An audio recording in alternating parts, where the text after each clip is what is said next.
তো বাদশার দরবারে একজন গোলাম ছিল, গোলামের নাম আয়াজ। এতটা বিশ্বস্ত গোলাম ছিল। সুলতান মাহমুদ গজনবীর সাম্রাজ্য ছিল এক পাশে, আয়াজ থাকতো আর এক পাশে। আয়াজ যদি রাত্রে রাত বলতো, সুলতান রাতকে রাতই মনে করতেন। আয়াজ যদি দিনকে রাত বলতেন, সুলতান দিনকে রাতই মনে করতেন। কারণ এত বিশ্বস্ত গোলাম ছিল আয়াজ। পৃথিবীর সব সাম্রাজ্যের মানুষ অন্য পাশে থাকলেও আয়াজের অন্য কথা সুলতান মেনে নিতেন। কারণ উনি জানতেন আমার সাথে সবাই বেঈমানি করলেও আমার আয়াজ বেঈমানি করবে না। গোলাম আয়াজ একদিন বলল, বাচ্চা, আমার তো বয়স বৃদ্ধতা এসে গেছে, আমি দুর্বল হীন হয়ে গেলাম। আমার একটা ছেলে আছে, আপনি যদি বলেন ছেলেটাকে আপনার গোলাম বানাই দিব, আপনার খাদেম বানাই দিতে চাই। সুলতান মাহমুদ বললেন, হ্যাঁ গায়াস, তাহলে দাও। তোমার ছেলে যদি তোমার মতো বিশ্বস্ত হয় তাহলে আমাকে আমার রাজদরবারের আমার ব্যক্তিগত পার্সোনাল খাদেম বানাইতে পারো। তো সঙ্গত ছেলেটার নাম ছিল মোহাম্মদ। আয়াজ ছেলেটাকে পাঠিয়ে দিলেন। বহুদিন ছেলেটা খেদমত করে, কিন্তু একটা দিনের জন্য সুলতান মাহমুদ মোহাম্মদ বলে কখনো ডাক দেয় নাই। শুধু বলতো, হে আয়াজের বেটা, হে আয়াজের বেটা, আয়াজের ছেলে বলে বলে ডাকতো।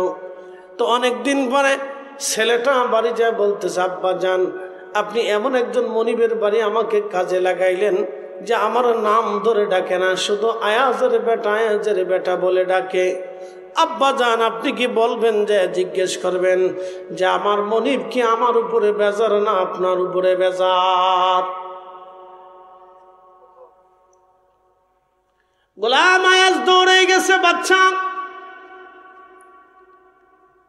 পৃথিবীর সবটুকুন ভালোবাসা দিয়ে আমি আপনাকে ভালোবেসেছি, আপনি আমার মনিব ছিলেন। জীবনে কোনোদিন আপনার সাথে আমি নাফরমানি করি নাই বাদশা। আমি আমার বিশ্বস্ত সন্তানটাকে আপনার খাদেম বানাইছি। আপনি আমার ছেলেটার নাম ধরে কখনোই ডাকেন না। আপনি কি আমার উপরে বেজার না ছেলের উপরে বেজার?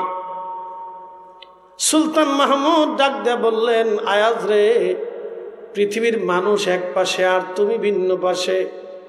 আমি সারা সাম্রাজ্যের মানুষকে বিশ্বাস না করলেও আমি তোমাকে বিশ্বাস করতাম। আয়াজ রে, আমি আমার সন্তান আপনজনদেরকে বিশ্বাস করতাম না, তোমাকে যেমন বিশ্বাস করি। আয়াজ, কেন তুমি মন খারাপ করছো? বলে, মালিক, আপনি আমার ছেলের নাম ধরে কখনো ডাকেন না, কারণ কি? সুলতান মাহমুদ ডাক দে বলল, আয়াজ রে, বলো তোমার ছেলের নাম কি? বলে, আমার ছেলের নাম মোহাম্মদ। বলো আমার রসুলের নাম কি? বলে, আমার রসুলের নাম মোহাম্মদ। আয়াজ রে, তোর ছেলের যদি বারবার হে মোহাম্মদ বলে ডাকি, আমার রসুলের নামের অসম্মান করা হয়। চিৎকার মেরে জোরে বলেন আল্লাহু আকবার। আল্লাহু আকবার। ইয়া রাসূলুল্লাহ। জিন্দাবাদ জিন্দাবাদ। এবার আপনি বুঝেন একজন বাদশা রসুলের নামের ব্যাপারে তার আদব কি, আল্লাহর হাবিবের ব্যাপারে শব্দ চয়ন কেমন হবে। আল্লাহর কোরআনে আল্লাহ শিখিয়ে দিলেন। দরবারে মুস্তাফাতে কেমন আদব হবে আল্লাহ কোরআনে শিখিয়ে দিলেন। লা তারফাউ আসওয়াতাকুম ফাওকা সাউতিন নবী। হে আমার বান্দারা, তোমরা শোনো, দরবারে মুস্তাফাতে তোমাদের আওয়াজ যেন বুলন্দ না হয়, উচ্চ আওয়াজ তোমরা দিবা না, তোমাদের কণ্ঠস্বরকে নিচু রাখবা। ফাওকা সাউতিন নবী, আমার রসুল কারীমের আওয়াজের উপরে যেন তোমাদের আওয়াজ না উঠে। সাবধান, আমার রসুল কথা বলেছেন, আমার রসুলের শব্দের চাইতে তোমাদের শব্দ যাতে উচ্চ না হয়। আপনি একটু চিন্তা করেন আদব কিভাবে আল্লাহ শিখাইলেন। দরবারে মুস্তাফাতে কিভাবে আদব হবে আল্লাহ নিজে শিক্ষা দিলেন।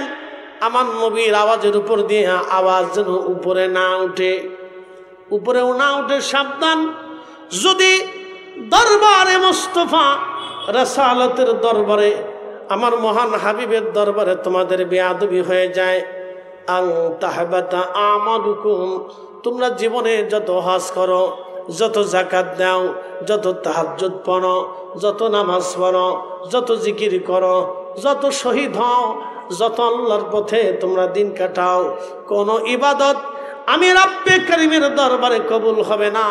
তুমি যদি ধর্মযুদ্ধে শহীদ হয়ে যাও তাও হবে না, হ্যাঁ তাও হবে না। লা তারফাউ আসওয়াতাকুম ফাওকা সাউতিন নবী, দরবারে মুস্তাফাতে বেয়াদবি হলে আপনি চিন্তা করেন যে সাহাবীদেরকে আল্লাহ ধমক দিছে, কাদেরকে? সাহাবী। সাহাবী সাহাবী কারা? যারা কলিজা দিয়ে রাসূলকে ভালোবাসতেন, শুধু ভালোবাসতেন না, কলিজা কেটে দিয়ে রাসূলকে ভালোবাসতেন, নিজের জীবনকে কুরবানি করে রাসূলকে ভালোবাসতেন।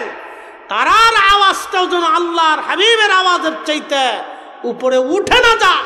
আল্লাহ বললেন যদি উঠে যা তাহলে তোমরা শোনো, হে আমার উম্মত, আমার বান্দা, আমার রাসূলের সাহাবীরা, আমার বান্দারা ভালো করে শোনো, আন তাহবাতা আমালুকুম, তোমাদের জীবনের সব আমলগুলি বরবাদ হবে। তাও কাদের বলছে?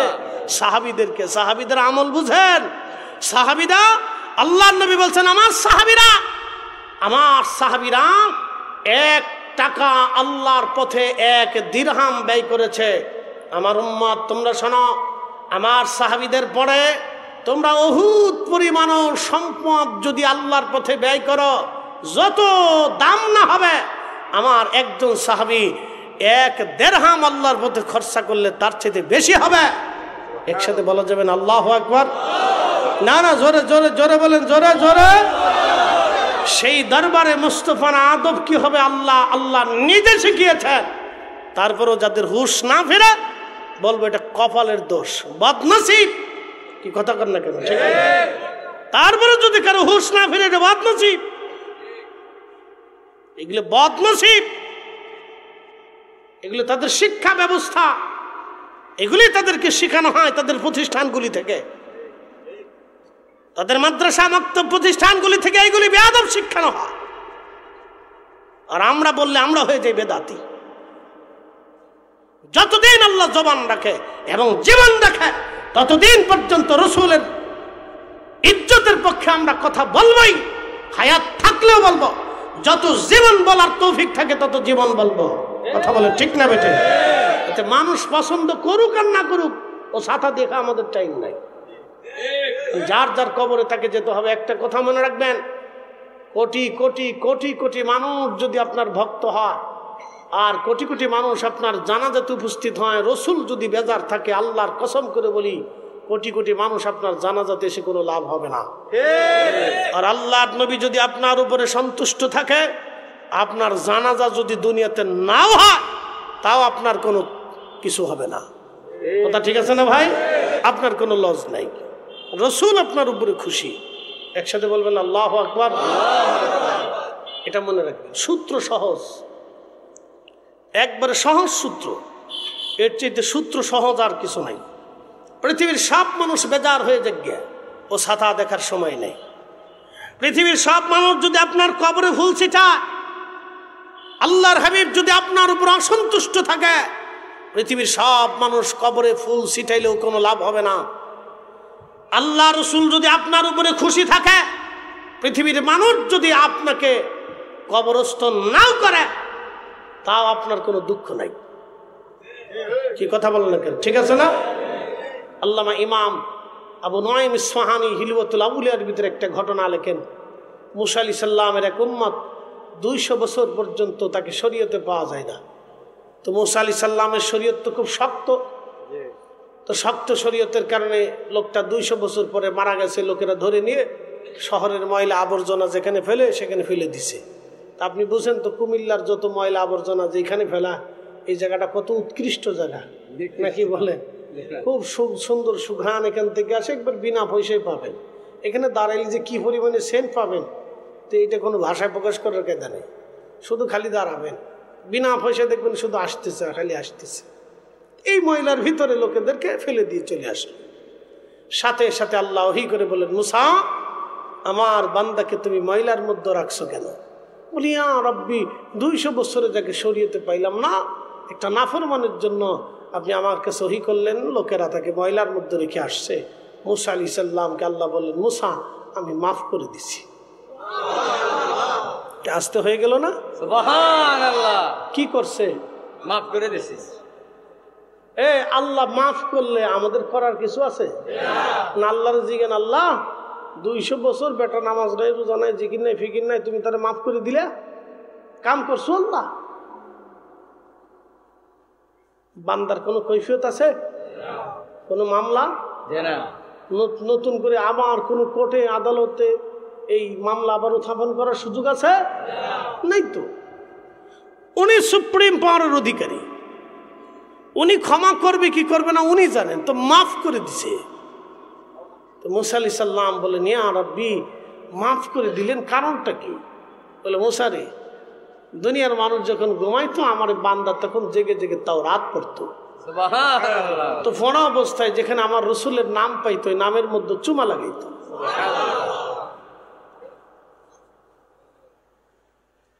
আপনি বুঝে যান কে মাফ করছে? আল্লাহ। আল্লাহ মাফ করে দিলে আমাদের কি করার আছে? আল্লাহ যদি মাফ করে তাহলে আমরা কি খুশি না? যে এক সময় যদি আল্লাহ মাফ করে তাহলে আমরা সময় দিল তো আল্লাহ মাফের আশা করতে পারি। এক সময় যদি আল্লাহ ক্ষমা করে তাহলে আমরাও তো রসুলের পক্ষে থাকার কারণে ক্ষমার আশা করতে পারি। তা প্লাসমেন্ট তো এটা, কি কথা বল না কেন? এটা আমরার জন্য প্লাসমেন্ট। আল্লাহু আকবার, আল্লাহু আকবার। এটা আমাদের জন্য একটা প্লাস পয়েন্ট। প্রিয় উপস্থিতি, মুসা আমার বান্দা তওরাতে আমার রসুলের নাম যেখানে পাইতো রে মুসা চুমা লাগাইতো। আমার বান্দার এখানে সুন্দর কাজখানা দেখে আমি আল্লাহর বড্ড ভালো লেগেছে রে মুসা। আমার রসুল আমার হাবিবকে তাজিম করার কারণে আমি রব্বুল আলামিন তার জীবনের গুনাহ অপরাধগুলি আমি আল্লাহ মাফ করে দিলাম। কে মাফ করছে? প্রতিটা নারী টাকার বিনিময়ে দেহ ব্যবসা করে। আচ্ছা বলেন তো, এর মতো পচা নারী পৃথিবীতে আছে? আপনাকে যদি বলা হয় মুরব্বী ছেলেটা বিয়ে দিবেন, বলে হ্যাঁ। মেয়ে কোথায়? বলে মেয়ে পতিতাবৃত্তি করে। দিবে কোনো মুরব্বী তার ছেলের বিয়ে দিবে? জীবনও না। মুরব্বী মরে গেলেও দিবে না। বলে যে আমি পাহাড়ের উপর থেকে ফিরে মরে যাবো, তারপর আমার ছেলেরে এরকম একটা মেয়ের সাথে বিয়ে দেব না। কোনো বাবা মা এটা মানবে না, কোনো ফ্যামিলি এটা মানে না। তো বুঝতে পারতেছেন, এরকম একটা পতিতা নারী যারা সমাজ মানে না, রাষ্ট্র মানে না, লোকে মানে না, দেশ মানে না, মসজিদ মানে না, কমিটি মানে না, মাহফিল কমিটি মানে না, মুসলমান মানে না, খ্রিস্টানও মানে না, ইহুদিও মানে না, নাসারাও মানে না, শিখও মানে না, নাস্তিকও মানে না, তারা কেউ মানে না। এই লোক দাঁড়িয়ে আছে দেখে কুত্তা হাঁপাইতে হাঁপাইতে হাঁপাইতে হাঁপাইতে হাঁপাইতে যায়। তা আরবে তো গরমের প্রচণ্ডতা প্রখরতা এত মারাত্মক যে শুধু গরমই পড়ে না, শুষ্ক বাতাস আসে। তো শুষ্ক বাতাস যখন নাকের ভিতর দিয়ে শ্বাসে প্রশ্বাসে ঢুকে তখন এই কলিজার ভিতর থেকে একবারে শুকায় আসে। পানির বড্ড তৃষ্ণা লাগে। বাংলাদেশের তৃষ্ণা আর আরবের তৃষ্ণা একরকম না। দুই তৃষ্ণার ভিতরে আবহাওয়ার কারণে তফাৎ আছে। তো কুকুর হাঁপাইতে হাঁপাইতে জিহ্বা বের করে আইছে। এই পতিতা নারীর মনে মায়া লাগলো। মায়া লাগার কারণে মায়াটা এতই বেশি লাগলো, পতিতা নারীটা পায়ের মোজা খোলে রশি বেঁধে কুয়ার ভিতর থেকে পানি উঠাইয়া এই পতিতা মহিলা কুকুরটাকে পানি পান করাইলো। কুকুরকে যখন পানি পান করাইছে, আল্লাহ রসুল বলতেছেন আল্লাহর কাছে এই কাজটা বড্ড মায়া লাগলো, আল্লাহর দয়া লাগলো। পতিতা বৃত্তির সারা জীবনের জেনার গুনাহ আল্লাহ তারে মাফ করিয়া আমার আল্লাহ তারে জান্নাতি বানায় দিল। না জোরে বলে মাফ করছে কে? এক পতিতা নারীরে মাফ করে দিল। তা আমার বলার কি আছে? আমাদের জন্য প্লাস পয়েন্ট। রাত তুমি যদি পতিতা নারীরে পানি পান করানোর জন্য, কুত্তাকে পানি খাওয়ানোর জন্য যদি পতিতা নারীর মাফা, তাহলে আমরা তোমার হাবিবের দুরূদ সালাম পড়াইয়া, কোরআন খতম দেওয়াইয়া, আল্লাহর বান্দাদেরকে দাওয়াত করাইয়া, মিলাদ মাহফিল দেওয়াইয়া, আল্লাহর বান্দাদেরকে খাওয়াইয়া আমরাও জাহান্নাম থেকে বাঁচার আশা করতে পারি।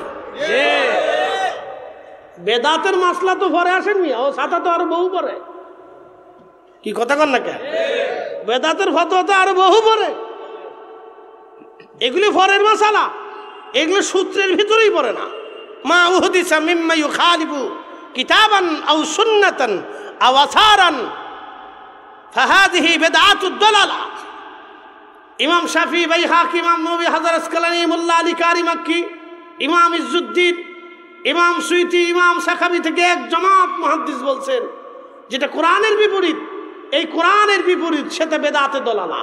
যেটা রসুলের সুন্নতের বিপরীত সেটা বেদাতে দলালা। যেটা আসার সাহাবে ক্রাম, তাবিন, তাবিনদের সিদ্ধান্তের বিপরীত সেটা বেদাতে দলালা। যেটা উম্মতের এজমা, বড় বড় আইম্মে ক্রাম যেটা বোর্ড বসে একটা সিদ্ধান্ত দিয়েছেন সেটার বিপরীত সেটা বেদাতে দলালা। মানুষ খাওয়ানো বেদাতে দলালা কে কইছে? রসুলের দুরূদ সালাম পড়া বেদাতে দলালা কেটাই কইছে? কোরআন শরীফ খতম দেওয়া বেদাতে দলালা কেটাই কইছে? মানুষ মরে গেলে তার জন্য দোয়া করবে বেদাতে দলালা কে বলছে? এগুলি হলো আমাদের দেশের দলীয় পক্ষপাতিত্বের ব্যাপার। কি কথা বলেন না কেন? এগুলো দলীয় পক্ষপাতিত্বের ব্যাপার, এগুলো দলীয় মাসলা হয়ে গেছে। এগুলো কোরআন সুন্নাহর অরিজিনাল মাসলা না, দলীয় মাসলা। কি কথা কন না কেন? কি মাসলা? পয়সা করে দিলে আবার মাসলা থাকে না, এটা ঘুরে চলে যায়। ভালো মন্দ খাওয়ান দিলে পরে আবার পয়সা ঘুরে চলে যায় মাসলা। এগুলো সব দলীয় মাসলা। কি কষ্ট হইতেছে আপনাদের? কত ক্লিয়ার হয়, বাকি জুগি রাখি নেই, এটা দলীয় মাসলা। তো ভাই আমার, আমরা বানাইছে বেদাতি। কি আশরাফ আগুন। প্রিয় উপস্থিতি, পতিতা নারীর ক্ষমা হয়ে গেল। ক্ষমা যদি আল্লাহ করেন তাহলে আল্লাহর দয়া আমাদের জন্য প্লাস পয়েন্ট। কথা ঠিক আছে না ভাই? কে ক্ষমা করে? আল্লাহ। তো ক্ষমা করা মানে আমাদের জন্য প্লাস পয়েন্ট। তাহলে বোঝা গেল আমরাও ক্ষমা পাবো। যারা বলেন আমরাও ক্ষমা পাবো, আমাদেরও বেনিফিট আছে। আল্লাহ কবুল করুক বলেন আমি। এক ব্যক্তি 99 জন মানুষ মেরে ফেলছে। সহিহ বুখারীর কিতাবুল আম্বিয়াতে আসছে 99 জন মারছে। মারার পরে চিন্তা করলো, হাই হাই, এত মানুষ মেরে ফেললাম, কত বড় গুনাহ করছি, কি সর্বনাশ। কোরআনে রব্বুল আলামিন বলছেন, মান কাতালা নাফসাম বিগাইরি নাফসিন আও ফাসাদিন ফিল আরদি ফাকান্নামা কাতালান নাস জামিআ। তোমরা যদি একজন নিরপরাধ মানুষকে হত্যা করো, সে হিন্দু হোক, বৌদ্ধ হোক, খ্রিস্টান হোক, মুসলমান হোক, শিখ হোক, জৈন হোক, নাসারা হোক, ইয়াহুদি হোক, সে যে ধর্মেরই লোক হোক না কেন, যে বর্ণের হোক, গোত্রের হোক, দেশের হোক, একজন নিরপরাধ মানুষকে তুমি যদি হত্যা করে ফেলো, এ বান্দা, তাহলে তুমি শোনো, তাম পৃথিবীর মানুষকে মেরে ফেললে যে গুনাহ হবে, তুমি একজন নিরপরাধ মানুষকে মেরে ফেললে সেই গুনাহই হবে। আহা, কত কঠিন! আপনি বুঝতে পারছেন কত কঠিন গুনাহ, কত কঠিন গুনাহ, জীবনের কত কঠিন গুনাহ। আপনি একজন নিরপরাধ মানুষকে মেরে ফেলছে, 99 জন মারছে। তো মারার পরে তার অন্তরে তওবা আসছে, আহারে আমি এত ভুল করলাম জীবনে। তো দেখেন পাদ্রী ডাক দিয়ে বললো, হুজুর আমি তো 99 জন মানুষ মেরে ফেলছি, আল্লাহ কি আমার মাফ করবে? পাদ্রীও মনে করেন যে বেজাল্লে মৌলবী, বুঝেন নাই? বেজাল্লে মৌলবী। হ্যাঁ, তাই ফতোয়া দিয়ে বলছে, না তোরে কি আল্লাহ মাফ করবো বেটা? 99 জন মানুষ মারছো, তখন ক্ষমা চাইতেছ না বেটা, দা তোরে আল্লাহ মাফ করবো না। ওখানে তাই চিন্তা করে যে পাদ্রী যেহেতু কইলে আল্লাহ মাফই করতো না, তাহলে আর তোরেও সাইডে দিয়ে লাভ নাই। হেতারাও ধরছে, কায়দার মতো ফিডে হেতারও মেরে ফেলছে, শেষ। 100 সেঞ্চুরি পুরা হয়ে গেছে। তো যখন 100 মানুষ মারছে, তখন আবার অন্তরের ভিতরে আল্লাহ ধাক্কা লাগছে, হাই হাই করলাম কি আমি, আবার মানুষ মারছি। আল্লাহ নবী বললেন, অন্তরের ভিতরে তওবা এসে গেল, হাই হাই করলাম কি আমি, সর্বনাশ। দৌড়ায় দৌড়ায় কোথায় গেলে ক্ষমা হবে। দেখে একজন বুজুর্গ আবেদ, আল্লাহর ওলি, আলেম জিজ্ঞেস করলো, হুজুর আল্লাহ কি মাফ করবেনি? 100 জন মানুষ মেরে ফেলছি আমি। তখন আল্লাহর বান্দা বলল, হ্যাঁ, আমার রব, আমার আল্লাহ বড় দয়াশীল, তোমার মাফ করে দেবেন। বলল, হুজুর কোথায় গেলে, কেমনে গেলে, কোন অবস্থায় কেমনে আল্লাহর কাছে তওবা করব বলেন। বুজুর্গ বললেন, বেটারে, অমুককারী আর ভিতরে আল্লাহর কিছু বুজুর্গ বান্দা আছে, তুমি তাদের সহবতে বসে বসে তওবা করো, মাফ চাও, আমার রব, আমার আল্লাহ তোমাকে মাফ করবে। এই জন্য বুজুর্গানের মজলিসে তওবা করলে আল্লাহ মাফ করে দেয়, মাফ করে দেয়, মাফ করে দেয়। এই জন্য আমাদের বুজুর্গরা দেখবেন এক জায়গায় বসে দলবদ্ধভাবে তওবা করায়। করছেন না একটু আগে? একসাথে বলবেন আল্লাহু আকবার, জামাতের সাথে। তুমি যাও ওইখানে, ওইখানে গেলে মাফ হবে। আমি বলিনি, আল্লাহ রসুল সহিহ বুখারীতে বলতেছে। আচ্ছা বলেন, এই ঘটনা ঘটানোর পিছনে আল্লাহর কি উদ্দেশ্য আছে না? আছে। উদ্দেশ্য ছাড়া পৃথিবীতে কোনো ঘটনা আল্লাহ ঘটায়? আল্লাহ কুত্তা বানাইছে, উদ্দেশ্য আছে না? কুত্তা কেন বানাইলো? শিয়াল কেন বানাইলো? আপনি কুত্তা বিদায় করে দিয়ে 10টা শিয়াল ধরে নিয়ে এসে প্রত্যেকদিন ফ্রাই করে গরুর গোশত দিয়ে কালাবোনা করে সন্দুর হোটেল থেকে কালাবোনা এনে ওরে সকালবেলা, বিকেলবেলা, রাত্রিবেলা খাওয়াবেন, ও ঠিকই মুরগি চুরি করে বলাবে। ঠিক আছে না? ও আল্লাহর আইনে জঙ্গলে থাকে, ওরা যতই ভালো মন্দ খান, ও মুরগি চুরি করবে। কুত্তা আল্লাহর আইনে আপনার বাড়ি পাহারা দেয়। আপনি খাবার ফসা গলা যাই দেন, ও আপনার বাড়ি পাহারা দিবে। ও আপনার আইনে পাহারা দেয় না, ও আল্লাহর আইনে পাহারা দেয়। আল্লাহর আইনে পাহারা দেয়, আপনার আইনে না। আল্লাহর আইনে কুকুর আপনার বাড়ি পাহারা দেয়। তো আল্লাহর প্রত্যেকটা সৃষ্টির ভিতর রহস্য আছে। কোরআন হাদিসের প্রত্যেকটা বক্তব্যের ভিতর উদ্দেশ্য আছে। এখান থেকে শেখার আছে, জানার আছে, বুঝার আছে। প্রত্যেকটা কাসাস থেকে আমাদের বুঝার অনেক কিছু আছে। এই জন্য কোরআনে সূরা ইউসুফের ঘটনাকে বলছে আহসানুল কাসাস, উত্তম ঘটনা। এই জন্য আমরা অনেক সময় ঘটনা বললে কিছু হুজুর আছে বলে বুজুর্গি দেখা কিচ্ছে বলা হুজুর নিয়েছেন। এ বেটা, আল্লাহ নিজে কোরআনে কিচ্ছে বলছে, আর তুমি কিচ্ছের ভাব লাগতেছে তুমি বড় মুহাদ্দিস হয়ে গেছো না, টিটকারি করো নাকি? আল্লাহ নিজেই কোরআনে কাসাস বর্ণনা করেছে। একসাথে বলবেন আল্লাহু আকবার। আল্লাহু আকবার। সহিহ বুখারীর কিতাবুল আম্বিয়াতে রাসূল কত কাসাস নবী নিজে বর্ণনা করছে। উনি কাসাস নিয়ে টিটকারি করে, কিচ্ছে বলা হুজুর লিয়েছে। কিচ্ছে বলা হুজুর হবে না? আল্লাহ তো নিজেই কিচ্ছে বলে, আল্লাহ রাসূল নিজেই কিচ্ছে বলেছে। তুমি এত বুজুর্গি ভাবলো কেমনে?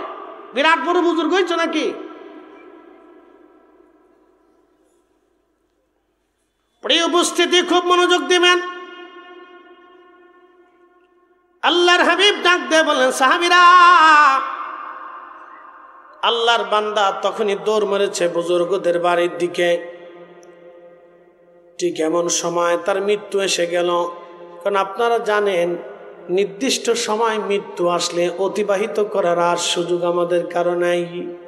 ওমা তাদরি নাফসুম বিআইয়ি আরদিন তামুত।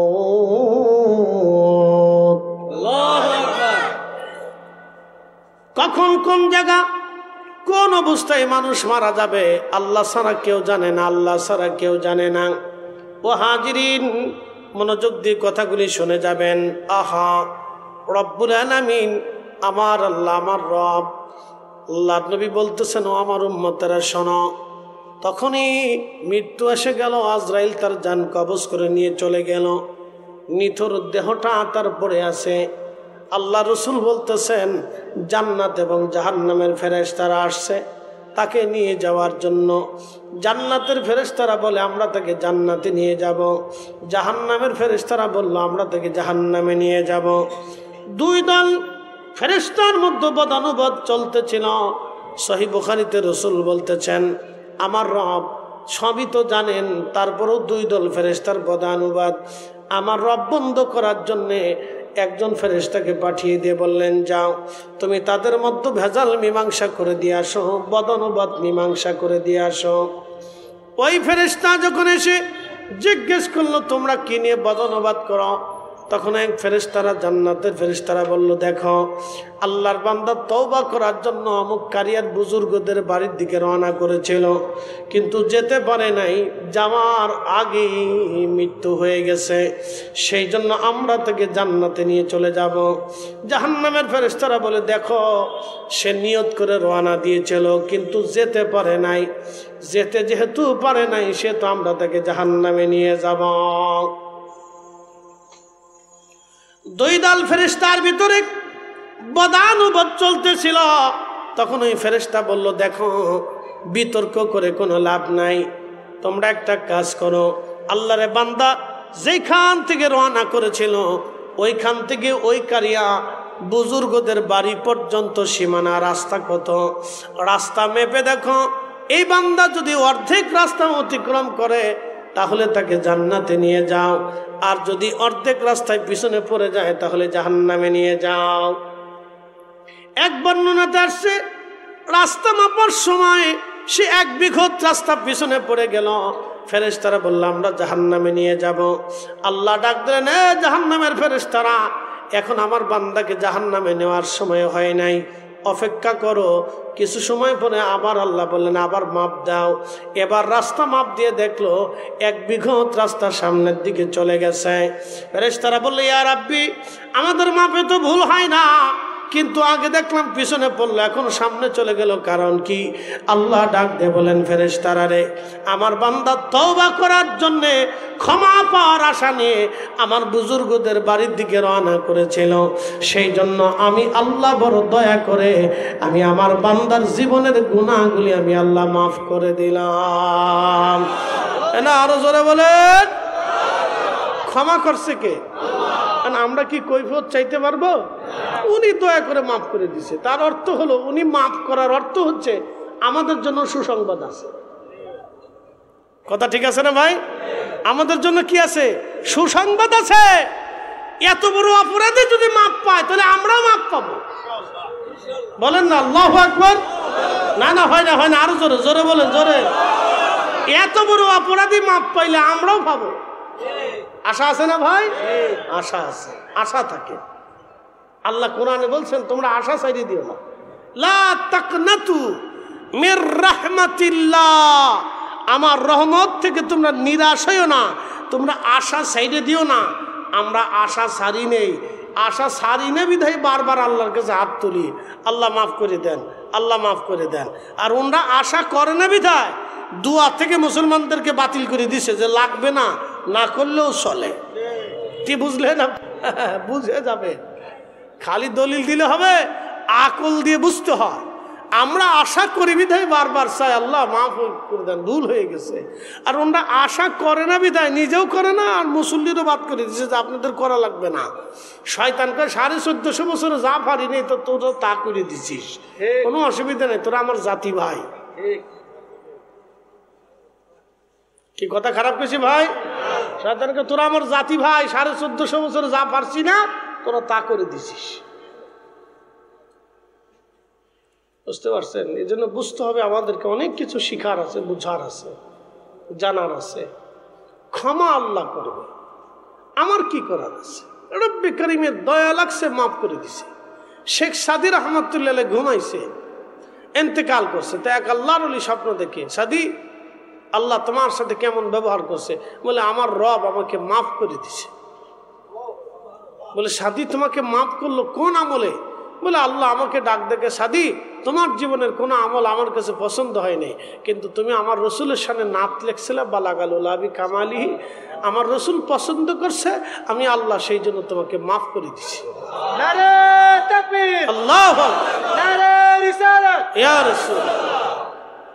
মাফ করছে কে?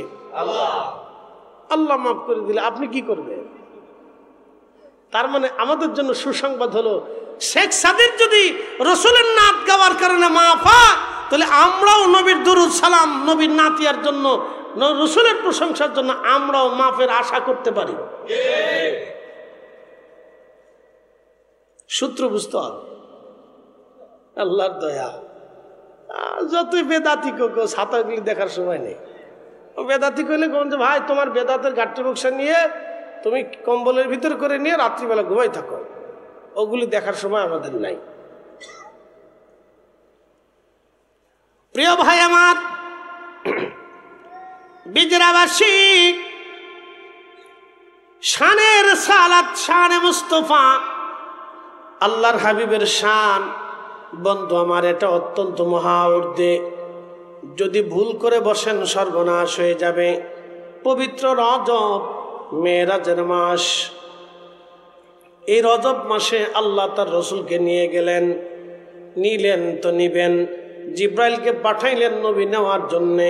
জিব্রাইল আলাইহিস সালাম এসে উম্মে হানির ঘরের উপর থেকে সাত পাখা করে জিব্রাইল আলাইহিস সালাম ভিতরে ঢুকে আল্লাহ নবীকে জাগ্রত করে ঘর থেকে বের করে এনে পার্শ্ববর্তী জায়গাতে জিব্রাইল আলাইহিস সালাম আল্লাহর হাবিবের সিনা সাক করলেন।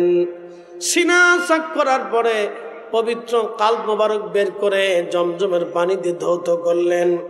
কাল্ব মোবারক ধৌত করার পরে আল্লাহর খাজিনা ভরে জান্নাত থেকে আমার নবীর জন্য এলেম এবং হেকমত আনা হলো। এই এলেম এবং হেকমত হযরত জিবরাইল প্রিয় নবীজির কাল্ব মোবারকের মধ্যে ঢুকিয়ে দিলেন, ভরে দিলেন। আল্লামা ইমাম সুয়ুতি আল কিসাতুল বেসরার মধ্যে লেখেন, এরপরে বক্ষ মোবারক সেলাই করে দেওয়া হলো, বরাক আনা হলো।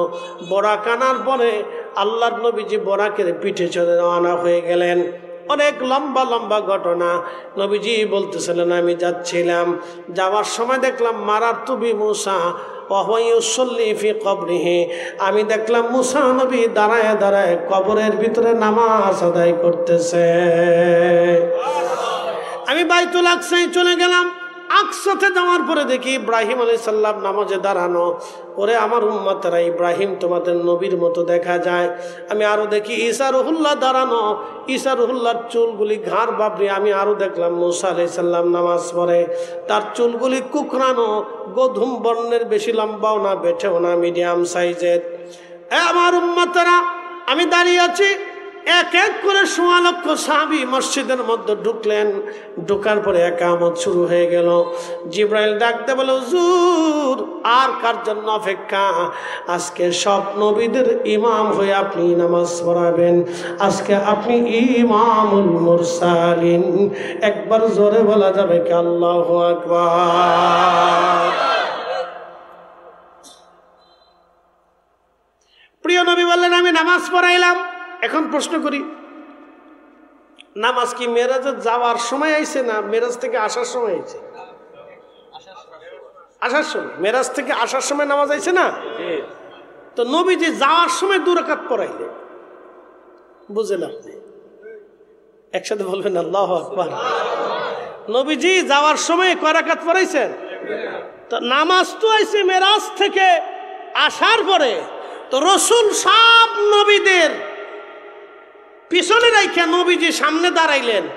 এখন কি এটা কি মুসার শরীয়তে না আমার নবীর শরীয়তে? নামাজ কি ইব্রাহিমের শরীয়তে হয়েছিল না আমাদের রসুলের শরীয়তে হয়েছিল? তাহলে এবার বুঝেন তো আপনি? একসাথে বলবেন আল্লাহু আকবার। মেরাজ বুঝবেন তো রসুল বুঝবেন, মেরাজ বুঝবেন না তো রসুল বুঝবেন না। এগুলো সূক্ষ্ম পয়েন্ট। আল্লাহর নবী যাওয়ার সময়ে নামাজ পড়াইলেন, তাহলে 2 রাকাত নামাজ।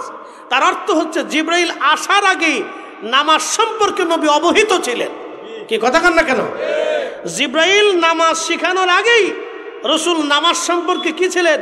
অবহিত ছিলেন, অবগত ছিলেন। বিদায় 2 রাকাত নামাজ নবীর শরীয়তেই। সব নবীরা আমার রসুলের শরীয়তে, আমার নবীর পিছনে ইক্তেদা করেছে, আমার নবীর শরীয়তে। একসাথে বলবেন আল্লাহু আকবার।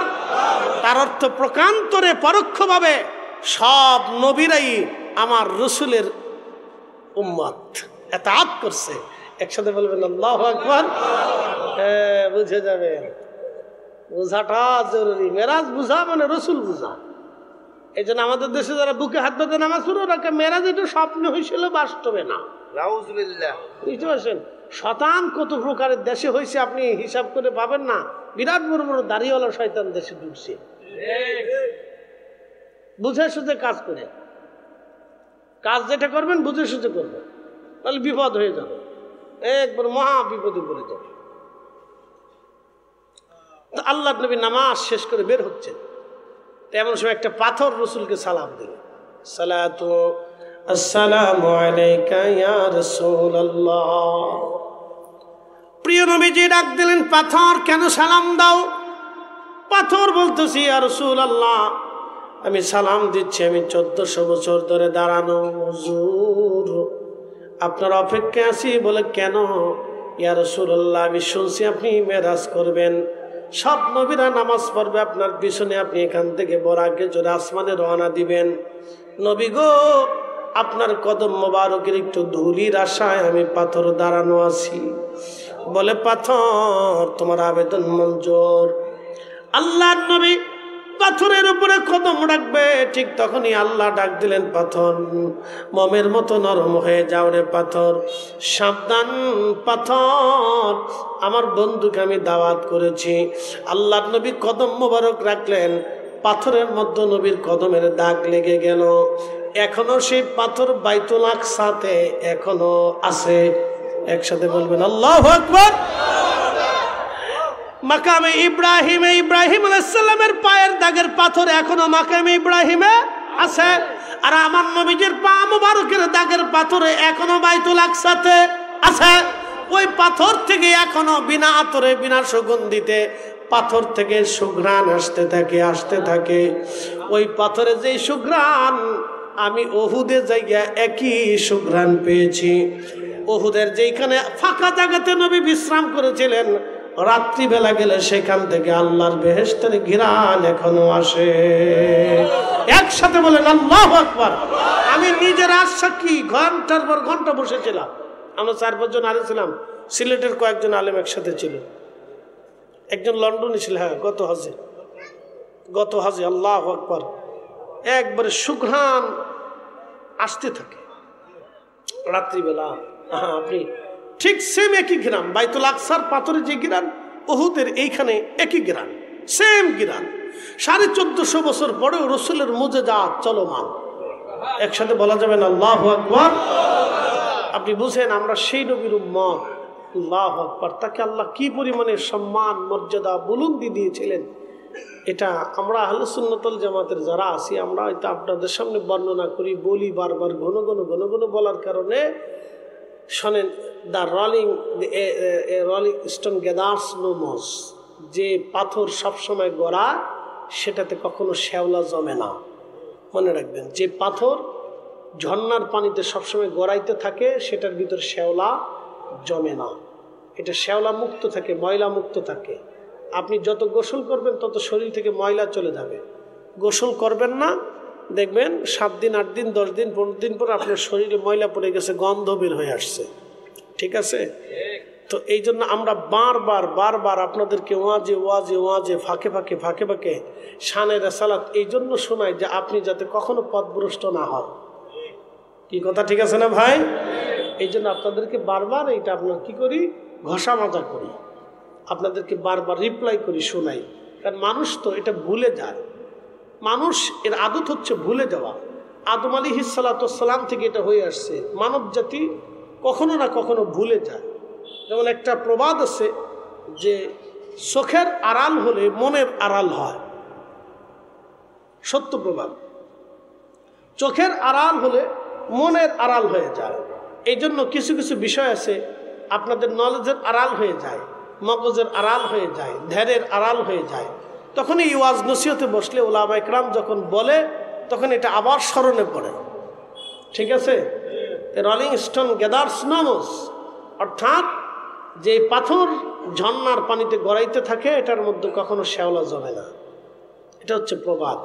এই জন্য আপনি ঘন ঘন এই রিসার্চ গবেষণা আলোচনা শুনলে আপনাদের ভিতরে স্পিড বাড়বে, যার কারণে আমরা ঘন ঘন আপনাদেরকে শোনাই, বারবার এগুলি রিপ্লাই করি যাতে আপনাদের ইমানের সহায়ক হয়।